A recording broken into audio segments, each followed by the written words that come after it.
6:30 ସନ୍ଧ୍ୟାରେ ଖବର ପାଇକି ଆମର ଗୋଟେ ଟିମ୍ ଗଠନ କରାଯାଇଥିଲା।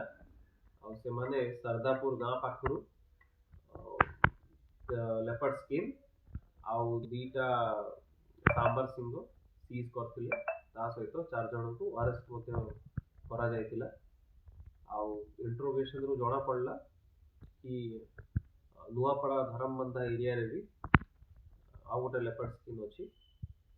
ତେଣୁ ଆଜି ସନ୍ଧ୍ୟାରେ ସେଇଠୁ ବି ଲେପର୍ଡ ସ୍କିନ୍ ଆଉ 2 ଜଣଙ୍କୁ ଆରେଷ୍ଟ ମଧ୍ୟ କରାଯାଇଛି।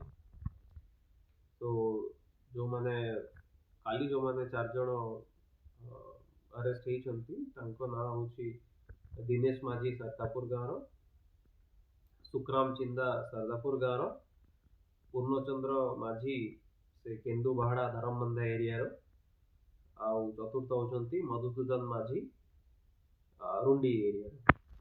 ଆଉ ଯେଉଁ ଆଜି ଯେଉଁମାନଙ୍କୁ ଆରେଷ୍ଟ କରାହେଇଛି ସେମାନଙ୍କ ନାଁ ହେଉଛି ଗଜାନନ ସାହୁ ପାତାଲ ଗୁଟକୁରି ଏରିଆର, ଆଉ ମହେଶ ସାହୁ ପାତାଲ ଗୁଟକୁରି ଏରିଆର।